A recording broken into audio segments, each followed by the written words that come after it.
आइए सुनिए, देखिए, समझिए सनातन सत्य।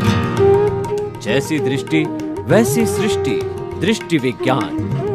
कुदरत, कुदरती रचना एवं कुदरत के कानून से शाश्वत सुख की प्राप्ति। जोधपुर के परम पूज्य महात्मा उपासक प्रोफेसर डॉक्टर सोहन राज तातेड़ के निर्देशन में सनातन सत्य। जैसी दृष्टि वैसी सृष्टि, दृष्टि विज्ञान।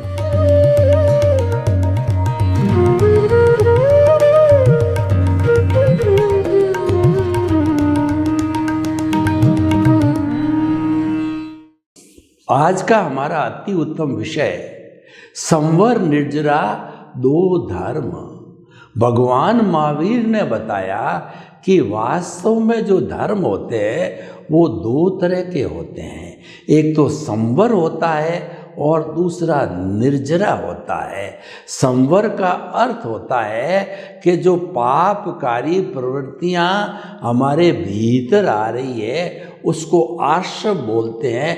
आश्रव एक नाले के रूप में होता है और उस नाले को बंद कर देना संवर कहलाता है। इसको त्याग पचपान भी कहा जाता है और अध्यात्म की भाषा में कहा जाता है कि प्राणी मात्र को किंचित मात्र भी दुख न देना सबसे बड़ा संवर है।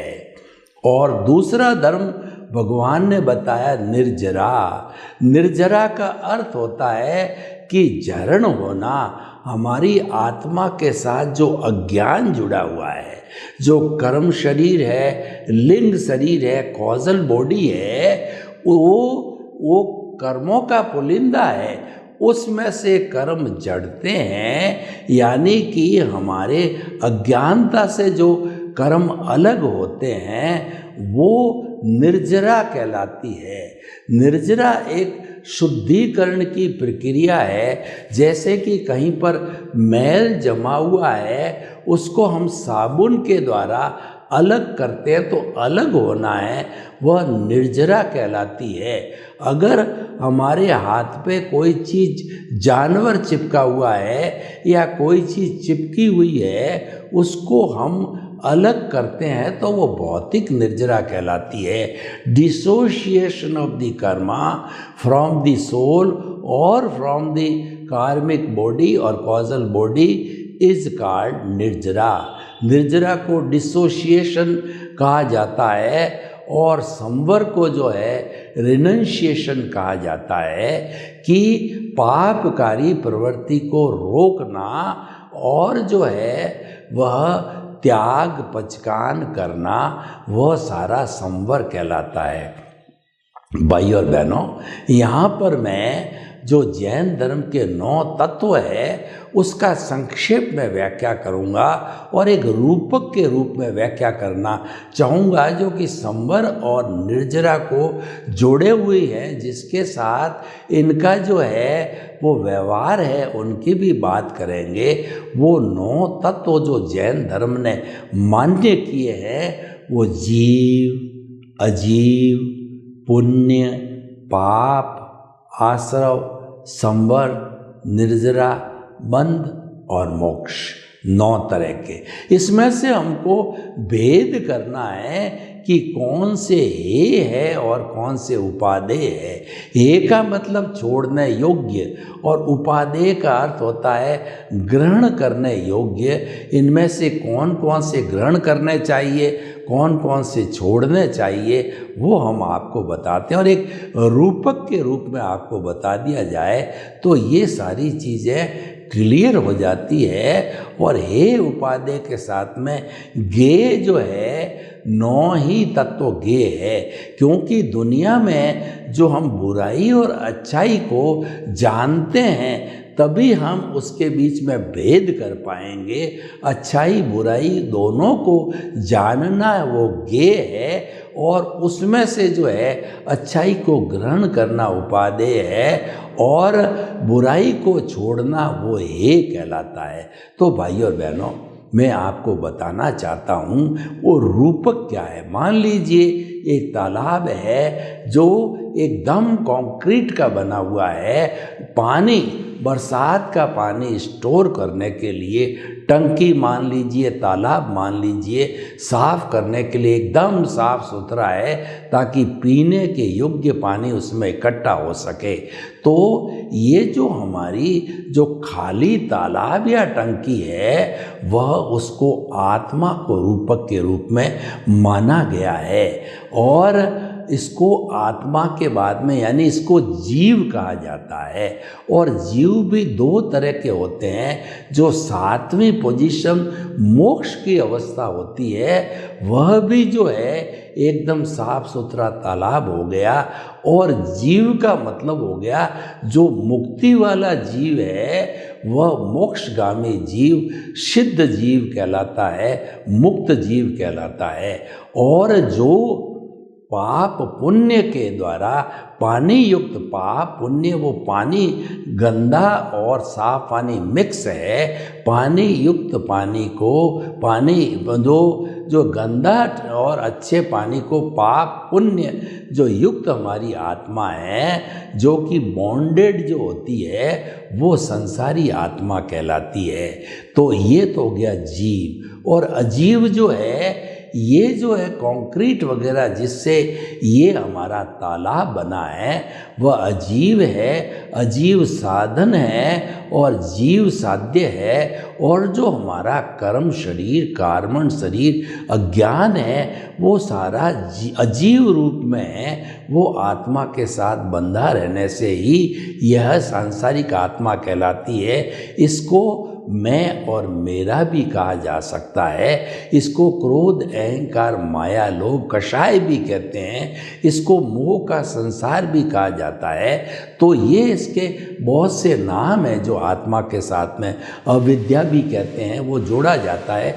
लेकिन सबका अर्थ एक ही है। जो जितने भी दुनिया के अंदर कुल धर्म हैं उन सब का जो है मान्यता मोटे रूप में यही है कि आत्मा के साथ में जो ये अशुद्धि है वह अशुद्धि अज्ञान है और वही जो है कर्म बंधन है। और उससे छुटकारा संपूर्ण रूप से पाना संपूर्ण निर्जरा है, वो मोक्ष की अवस्था होती है, वो मुक्त आत्मा कहलाती है। तो जीव अजीव। तीसरा पुण्य और पाप। देखिए हमने एक नाला बनाया इस तालाब में या टंकी में पानी लेने के लिए। तो जब ये पानी उसके भीतर आता है अशुद्धि भी आ सकती है और शुद्ध पानी भी आ सकता है। यानी कि शुद्ध अशुद्ध दोनों तरह का पानी जो टंकी के अंदर या तालाब के अंदर नाले के भीतर आता है वह नाला आश्रव कहलाता है। उसी तरह से हमारी, क्योंकि हमने इसको आत्मा का रूपक दिया है तालाब को, टंकी को, तो आत्मा में आने वाले कर्मों को आश्रव कहते हैं। पाप पुण्य रूप की प्रवृत्तियां जो भीतर आती है उसको आश्रव कहा जाता है। और आगे पुण्य पाप, जो पानी गंदा है वह पाप वो पाप कहलाता है और अच्छा पानी वो पुण्य कहलाता है। यानी कि ये पुण्य और पाप रूपी पुद्गल जब उदय में आते हैं, उदय और प्रारब्ध होता है, उस वक्त के अंदर ये परिणाम सुख और दुख का देते हैं। सुख का उदय होने पर सुख का परिणाम देने वाले पुण्य के परमाणु कहलाते हैं और दुख का अनुभव कराने वाले पाप के परमाणु कहलाते हैं। तो ये पुण्य और पाप हो गया।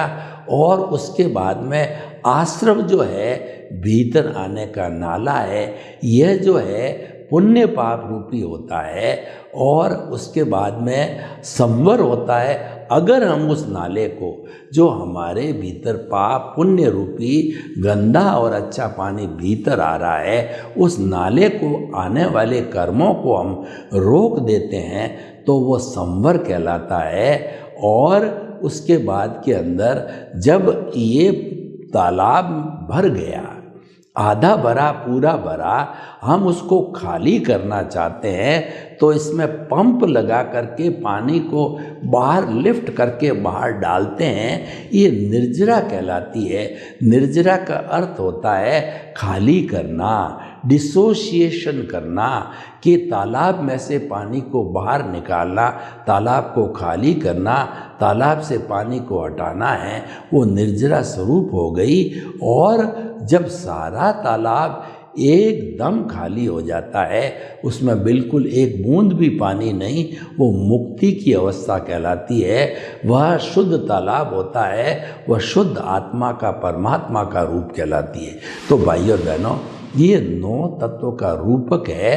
अब हम जो है संवर निर्जरा की बात करते हैं, और पहले हम इन 9 तत्वों के अंदर ये क्या है, उपादेय क्या है, हम बताना चाहते हैं। जीव यानी आत्मा की जो शुभ प्रवृत्ति है वो उपादेय है, धार्मिक प्रवृत्ति उपादेय है, और अशुभ प्रवृत्ति है वह हे है, और शुद्ध प्रवृत्ति तो मात्र वो आत्मचिंतन होता है, तो वो तो उपादेय है ही है।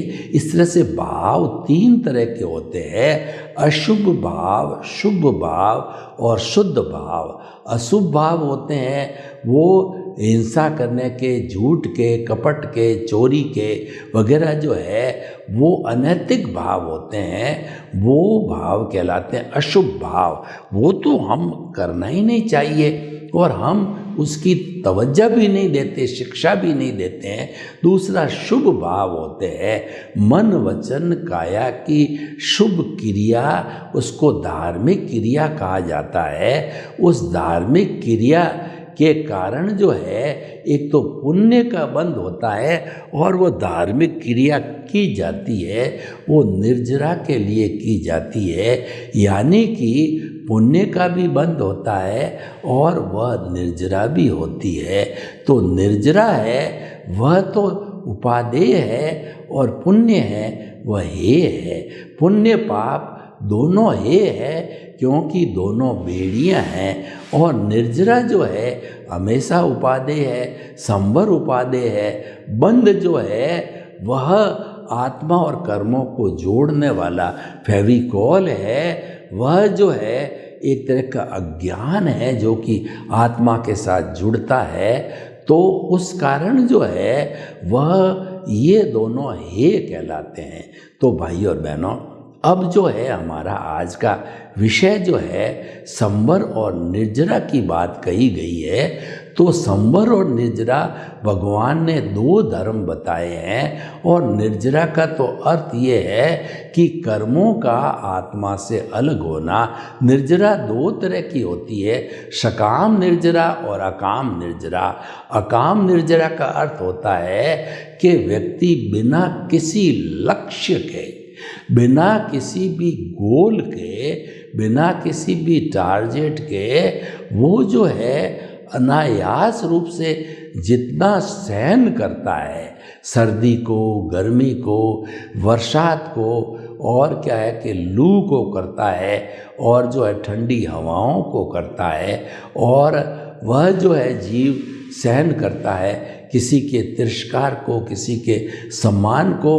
और साधु के तो 22 परिचय होते हैं, दंस मशक वगैरह इत्यादि इत्यादि। उन परिश्रमों को जो सहन करता है, बिना लक्ष्य पूर्वक सहन करता है। जैसे कि पेड़ है वो सर्दी गर्मी दोनों में खड़ा रहता है, बरसात में पेड़ पौधे खड़े रहते हैं, तो ये इनकी अकाम निर्जरा कहलाती है।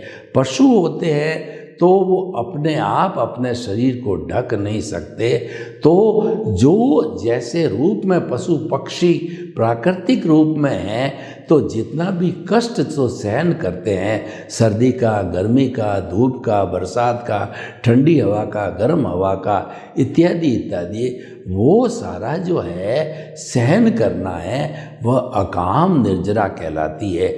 लक्ष्यबद्ध जो निर्जरा कहलाती है वो सकाम निर्जरा कहलाती है। और हर संवर के साथ के अंदर सकाम निर्जरा होती ही है। उसको अलग करने की निर्जरा जो है अकाम रूप में अलग भी होती है, लेकिन सकाम निर्जरा तो लक्ष्यबद्ध यानी संवर यानी पापकारी प्रवृत्ति को रोकना, वो संवर और संवर धर्म है। जहाँ धर्म है वहाँ तो निर्जरा अवश्य होगी ही, और सहनशीलता से जो है निर्जरा अकेली भी हो जाती है।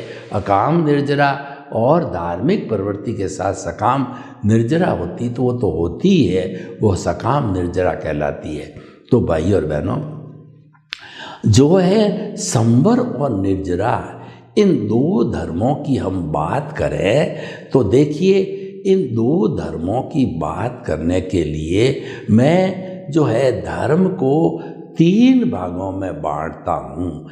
एक तो जो मानव से मानव के बीच का जो सहयोग है, ये मानव धर्म कहलाता है, जो परस्परोग्रो जीवानाम पर आधारित होता है। यानी कि एक जो है वो कोई भी जीव दूसरे जीव की मदद करता है, एक मनुष्य दूसरे मनुष्य की मदद करता है, वो सारा जो है मानव धर्म है। और मानव धर्म के आधार पर ही जो है हमारा ये समाज बनता है। समाज गिव एंड टेक पर आधारित होता है।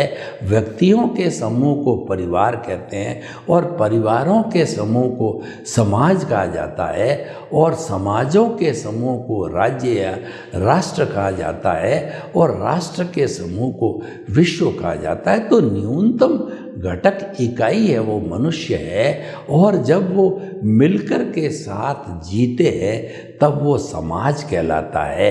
तो हम आपको ये बताना चाहते हैं कि इस समाज से जुड़ा हुआ जो धर्म है वह मानव धर्म गिव एंड टेक का है। तो इसमें भी पुण्य और पाप की मान्यता होती है। आपने अगर अच्छा काम किया, किसी व्यक्ति को सहयोग दिया, तो वह पुण्य हो गया, और किसी व्यक्ति को दुख दिया, कष्ट दिया, तो वो पाप हो गया। तो पुण्य और पाप जो है ये मानव धर्म की बात हो गई। अब और उसी से भी जहाँ पाप और पुण्य होता है वहाँ संवर निर्जरा होती है। जब ये पाप और पुण्य अलग होते हैं तब जो है वो निर्जरा कहलाती है। और जो है वो जो है धार्मिक क्रिया के साथ के अंदर ये पुण्य का बंध होता है, और हिंसा आदि अधार्मिक क्रिया के साथ में जो है वह पाप का बंध होता है। तो ये तो हो गया मानव धर्म। दूसरा कुल धर्म होता है। कुल धर्म का अर्थ ये होता है, कोई व्यक्ति जब है जन्म लेता है तो जन्म लेते ही उसको अपने परिवार का धर्म मिलता है, वो कुल धर्म कहलाता है। जैसे कि मैं जैनी हूँ तो जैन धर्म का जो है मैं जो पालन करता हूँ, जैन तो मेरा कुल धर्म है। और किसी का जो है वो क्रिश्चियनिटी पालन करता है तो क्रिश्चियन उसका कुल धर्म है। कोई मुस्लिम है तो जो है वो जो मुस्लिम धर्म है वह उसका धर्म है। इस तरीके से कुल धर्म जो है, जो जिस परिवार में जन्म लेता है, लगभग 360-65 तरह के छोटे बड़े कुल धर्म आज संसार के अंदर चलते हैं। तो ये कुल धर्म की बात हो गई। और तीसरा जो होता है वो आत्मधर्म होता है। आत्मधर्म सीधा मुक्ति से जुड़ा हुआ है, और कुल धर्म जो होता है वह पुण्य पाप से जुड़ा हुआ होता है। पुण्य जो कुल धर्म भी अच्छा है, कुल धर्म हमको अच्छी गति देता है, मनुष्य गति या देव गति के अंदर ले जाता है। और जो है वो हमारा आत्म धर्म का संबंध सीधा हमारी आत्मा से होता है, आत्मा की शुद्धि से होता है, मुक्ति से होता है। क्योंकि आत्म धर्म में मात्र आत्मा की बात की जाती है, उसके अतिरिक्त कोई बात नहीं होती है। वो आत्म धर्म के केंद्र के अंदर आत्मा होती है, और उस आत्मा के केंद्र का अर्थ हो गया कि ये हमारा पिनियल ग्रंथि का केंद्र है, ये हमारा दर्शन केंद्र है, ये हमारा आज्ञा चक्र है। यहाँ पर अगर हम शुद्ध भावों के साथ में आत्मा जो अमूर्त है उसको केंद्र में विराजित कर देते हैं तो ये जीवित भगवान कहलाता है। जैसे कि हम किसी भी शिल्पकार के द्वारा किसी मूर्ति को तराश करके जिन बिंब या भगवान बनाया जाता है, फिर साधु साध्वी श्रावक श्राविका सभी मिलकर के और ये प्राण प्रतिष्ठा करके उस भगवान की मूर्ति की प्राण प्रतिष्ठा करते हैं, कार्यक्रम रखते हैं। उसके बाद में ये जिन बिंब मूर्ति का भगवान, 24 तीर्थंकरों का भगवान, राम भगवान, कृष्ण भगवान इत्यादि का वो बिंब बनता है और जो है वह मूर्ति का भगवान कहलाता है। मूर्ति का भगवान से पुण्य पाप से जुड़ा होता है और जिनमें भगवान का संबंध होता है वो आत्मधर्म से होता है। और आत्मधर्म के अंदर मात्र जो है हम जो तरने का चिंतन करते हैं उसके अलावा कोई चिंतन नहीं होता है। और आत्मधर्म के अंदर हमारा सम्यक ज्ञान, सम्यक दर्शन काम करता है। और केंद्र में जो हमारा प्रभु है उस प्रभु के गुण होते हैं, ज्ञान दर्शन, वो सम्यक ज्ञान सम्यक दर्शन होता है और वो केंद्र में साथ ही रहते हैं। और आत्मधर्म के अंदर हमारे को जो ज्ञान मिलता है, आत्मा का ज्ञान मिलता है, तो उसके ज्ञान के मिलने से जो है हम अकर्ता बनते हैं, निमित्त बनते हैं। और आत्मा के केंद्र में जो हमारी आत्मा है, सनातन सत्य के आधार पर जो हमारी परिधि है वो जड़ है, उसके अंदर जो है हमारा धन है, दौलत है, परिवार है, रिश्ते हैं, नाते हैं, पद है, प्रतिष्ठा है, वो सारा अज्ञान रूप में, जड़ रूप में परिधि में होता है। और उसका जो केंद्र होता है, एक केंद्र से जो है एक परिधि खींची जाती है तो वो केंद्र के अंदर आत्मा होती है। तो हम आत्मा की बात आत्मधर्म में ही बात करते हैं और आत्मधर्म के उसूल अलग अलग होते हैं। तो वो सारे जो होते हैं वो आत्मधर्म के स्थूल जो उसूल होते हैं वो हमको तारने वाले होते हैं, वो हमारे अज्ञान का नाश करने वाले होते हैं। आत्मधर्म में एक ही बात बताई गई है कि जो हमारा ये अज्ञान है वही इस आत्मा को संसार के अंदर भटकाता, और परिधि ही अज्ञान है, परिधि ही जड़ है। और ऐसा बताया जाता है कि मन वचन काया तथा उससे जुड़ी हुई हर अवस्था मात्र कुदरती रचना है और वह व्यवस्थित है और वह जो है जाने वाली है और वह टेम्परेरी है, वो नाशवान है। तो कोई भी परिस्थिति आती वो जाने वाली है। हमारा आयुष्य समाप्त हो रहा है और उसके बाद में हमारा सुख जा रहा है, दुख जा रहा है, वो जाने के लिए आया है, रहने के लिए स्थायी रूप से नहीं है, क्यों? वो टेम्परेरी है और अवस्था होती है हमेशा विनाशी होती है। केवल एक आत्मा ही है जो विनाशी है, बाकी शेष जितना भी जड़ पदार्थ का जगत है वो सब विनाशी होता है।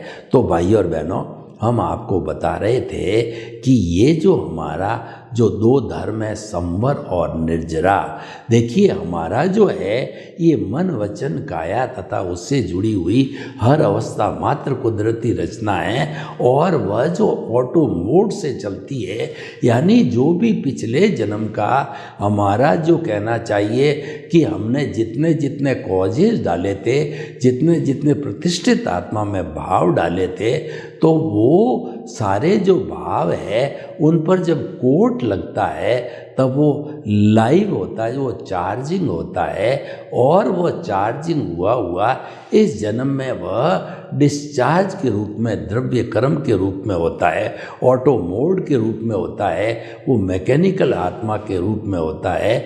और हमारी जो प्रतिष्ठित आत्मा होती है, अगर वह मात्र जो है आत्मा की बात करे, वेद विज्ञान करे, ज्ञाता दृष्टा करे, जुदापन की जागृति करे और ये चिंतन करे कि मन वचन काया से मुक्त, ऐसा मैं शुद्ध आत्मा हूँ। दूसरा, मैं शुद्ध आत्मा हूँ। मन वचन काया कुदरती रचना है, मन वचन काया कुदरती रचना से मुक्त, ऐसा मैं शुद्ध आत्मा हूँ। इन चार चिंतन को रखता है तो सनातन सत्य, वो स्थायी सत्य होता है। और वह व्यक्ति जो है वो संवर की आराधना करता है। यानी हम जितनी जितनी कुदरती रचना को देखते हैं वह हमारा संवर है, और वह संवर जो है वो होते होते जो है हमारा जो है वो संवर, हर संवर के साथ में निर्जरा होती ही है, तो अज्ञान का नाश होता रहना है, ये निर्जरा कहलाती है। यानी कि जब हम कर्ता से अकर्ता बने, निमित्त बने, निमित्त निर्दोष अकर्ता और शुद्ध आत्मा बने, हमने माना कि सारी दुनिया के लोग जो है वो सारे निमित्त है, और उनका शासन जो करती है वो कुदरती है तो निर्दोष है, वो अकर्ता है। क्यों नहीं, करता तो केवल कुदरत है, अकर्ता तो मात्र जो है वह हमारी जो है वो अकर्ता हमारी व्यवस्थित शक्ति है, साइंटिफिक सर्कमस्टेंशियल एविडेंसेस है, बाकी सब निमित्त होते हैं। तो निमित्त बनने से जो है हमारे कर्मों का जुड़ना बंद हो जाता है, क्योंकि जो निमित्त हम जो है कर्ता बनते हैं वो मिथ्या ज्ञान, मिथ्या दर्शन होता है।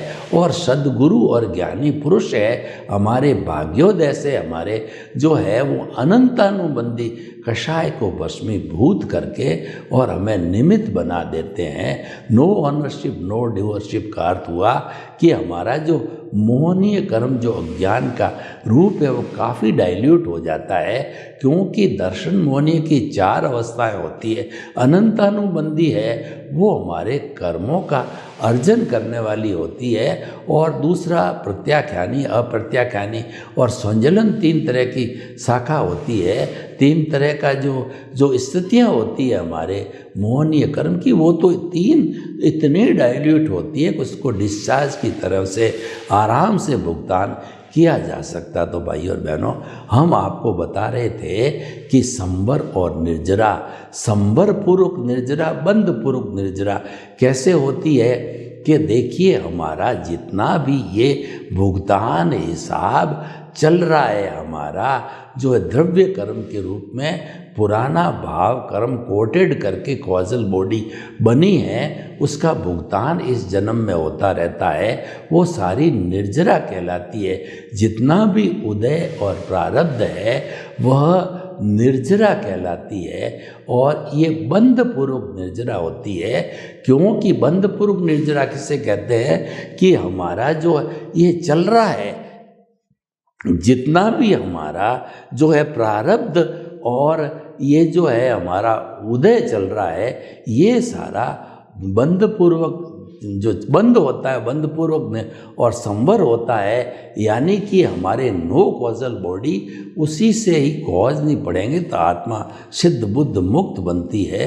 तो दो धर्मों को हम जीवन में पालन करके सिद्ध बुद्ध मुक्त बने। आपके प्रति जो है हम ये कहना चाहते हैं कि सभी जनता के, सभी लोगों को सुख मिले, शांति मिले, आनंद मिले, प्रेम मिले, और सभी अपने कर्मों की निर्जरा करके शाश्वत सुख को प्राप्त हो। आपके प्रति मंगल भावना। ओम शांति।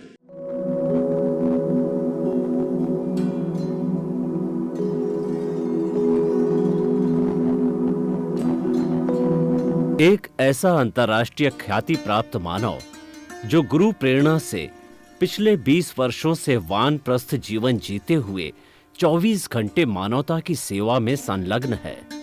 एक ऐसा मानव जो अभी राष्ट्रीय, अंतर्राष्ट्रीय टीवी चैनलों पर 7,500 एपिसोड के माध्यम से सनातन सत्य, आत्मविज्ञान एवं पुनरुत्थान, व्यवहार एवं निश्चय जगत के जीवनोपयोगी विषयों पर हृदय स्पर्शी प्रवचन कर चुका है। उस मानव का नाम है महात्मा उपासक प्रोफेसर डॉक्टर सोहन राज तातेड़।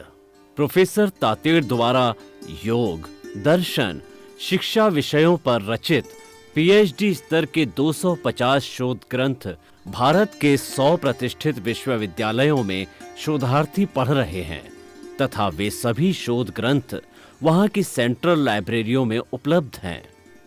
महात्मा सोहन राज ने अभी तक हजारों स्कूलों, कॉलेजों, विश्वविद्यालयों एवं संस्थाओं में सेमिनार, वर्कशॉप, कैंप लगाकर लाखों विद्यार्थियों को योग, दर्शन, शिक्षा का प्रशिक्षण देकर उन्हें सुसंस्कारित किया। डॉक्टर तातेड़ ने भारतीय संस्कृति उत्थान के 4000 से अधिक समसामयिक विषयों पर आर्टिकल लिखकर ऑनलाइन जर्नल, पत्रिकाओं, वेबसाइट्स पर प्रकाशित किया, जिसका उपयोग लाखों पाठक कर रहे हैं। उपासक तातेड़ के 5000 से अधिक आज का सुविचार, आज का शुभ संदेश, आज का मंगल भावना योग आदि चिंतन websites, Twitter, blogger, Facebook, YouTube माध्यमों से लाखों लोग अपना जीवन निर्माण कर रहे हैं। मानवता के मसीहा ऐसे महामानव महात्मा सोहन राज तातेड़ के प्रोफाइल को अभी तक विश्व के 20 लाख दर्शक यूट्यूब पर, 12 लाख गूगल पर एवं लाखों दर्शक फेसबुक, ब्लॉगर, ट्विटर और इंस्टाग्राम पर देख चुके हैं।